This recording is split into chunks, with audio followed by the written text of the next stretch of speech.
ॐ मन्दारमालाकुलितालकायै कपालमालाङ्कितशेखराय दिव्याम्बरायै च दिगम्बराय नमः शिवायै च नमः शिवाय। श्री परमात्मने नमः। आज उत्तर मध्यमा द्वितीय खंड के प्रथम प्रश्न पत्र के बारे में बताया जा रहा है। उत्तर मध्यमा द्वितीय खंड अनिवार्य विषय संस्कृत, इसमें स्वप्न वासव दत्तम नाम का ग्रंथ है। उत्तर मध्यमा द्वितीय खंड का प्रथम प्रश्न पत्र अनिवार्य संस्कृत काव्य जिसका नाम है, और उसमें पुस्तक है स्वप्न वासव दत्तम। स्वप्न वासव दत्तम यह एक नाट्य ग्रंथ है, ये नाटक है। स्वप्न वासव दत्तम नाम नाटकम। इस नाटक में 4 मुख्य पात्र हैं। सबसे मुख्य पात्र है वासव दत्ता, और दूसरा राजा उदयन, और तीसरा पात्र है मगध देश की राजकुमारी, और चौथा पात्र है उनका मंत्री यौगंधरायण।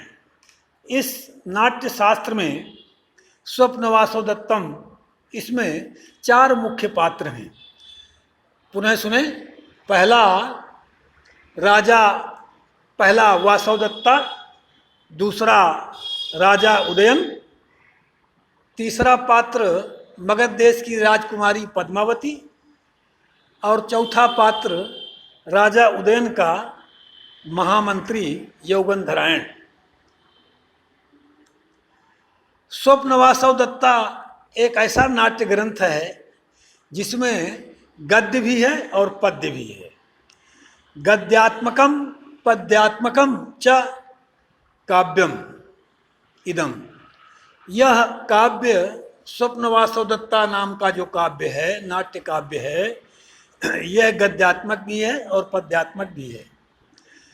सर्वप्रथम ये चारों पात्रों को जान लेने के बाद सर्वप्रथम इसमें मंगलाचरण किया है। इसके लेखक कौन हैं? महाकवि भास।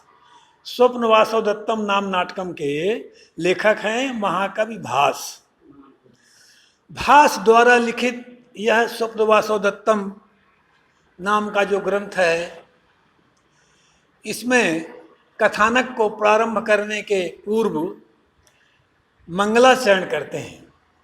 मंगलाचरण में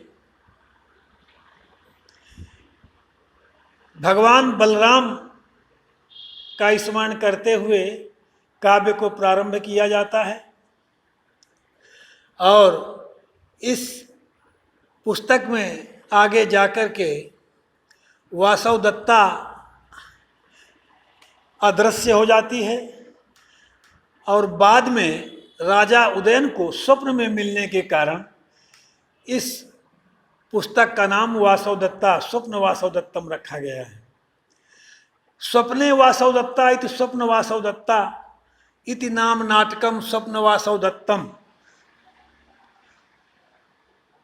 वासव दत्तायाः स्वप्नम स्वप्न वासव दत्तम इत्यादि अनेक प्रकार से इसकी परिभाषाएं की गई हैं। और संस्कृत काव्य में महाकवि भास का बड़ा उत्कृष्ट स्थान है, और ये संस्कृत के ग्रंथों में बड़ा अच्छा ग्रंथ माना गया है। काव्य शास्त्र, इसके साथ साथ इस शास्त्र में, इस काव्य में अलंकारों का निरूपण, अनेक छंदों का निरूपण, अनेक रसों का निरूपण किया गया है, और साथ ही नगरीय एवं वनीय वातावरण का भी उद्धरण किया गया है। इस नाटक को पढ़ने से सभी को संस्कृत का एक व्यवहारिक ज्ञान हो जाता है।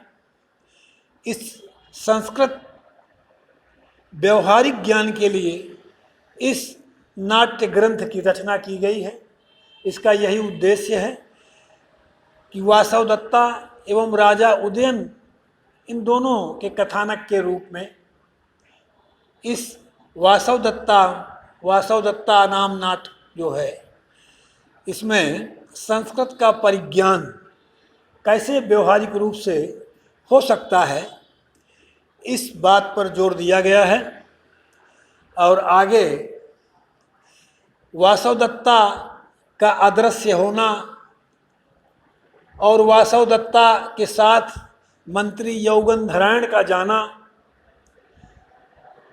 यौगंधरायण द्वारा वासवदत्ता की रक्षा करना इत्यादि अनेक प्रकार के कथानक आगे उपलब्ध हैं। और इस नाटक को पढ़ने में छात्रों को बड़ी ही सुगमता होती है, कोई ऐसी कठिनाई नहीं है, क्योंकि एक ये कथा के रूप में है। तो कथा जहाँ होती है वहाँ वह शास्त्र रुचिकर हो जाता है छात्रों के लिए, विशेष रूप से जिसमें कथा का आधान होता है, इसमें कथानक कोई होता है, विशेष रूप से किसी राजा रानी की कहानी होती है, उसको पढ़ने में सभी को सुविधा भी होती है और उसमें सभी की रुचि भी होती है। ऐसा यह उत्तम नाटक है। और कहते हैं काव्य के बारे में बहुत प्रकार से बताया गया है। कहते हैं काव्य की परिभाषा क्या है, काव्य किसे कहते हैं। तो किसी कवि के द्वारा वाक्यम रसात्मकम काव्यम, जिसमें रस आदि हों, अलंकार हों, उसे काव्य कहते हैं। तो वाक्यम रसात्मकम काव्यम, इसका भी उदाहरण इस स्वप्न वासवदत्ता में आता है। और इसके साथ ही रसों के साथ अलंकारों का भी परिगणन किया गया है, उनके बारे में भी जानकारी दी गई है। तो सभी छात्रों को और सभी को यही प्रयास करना चाहिए कि मुख्य रूप से इस नाटक में दो चीज़ें हैं। तो सबसे पहले हमें ये जान लेना है कि स्वप्न वासवदत्तम जो ये नाटक है, ये नाट्य ग्रंथ है, इसके लेखक कौन हैं? महाकवि भास हैं। यदि दूसरा प्रश्न इसी में तैयार होता है कि स्वप्न वासवदत्तम के लेखक महाकवि भास हैं, और दूसरा प्रश्न ये है कि महाकवि भास ने कौन सा नाट्य ग्रंथ लिखा, तो महाकवि भास ने स्वप्न वासवदत्तम ये इस नाम से एक काव्य लिखा है और बड़ा ही अप्रतिम काव्य है और सभी के लिए ये ग्राह्य है और उत्तम काव्य है। यही सब समझना है।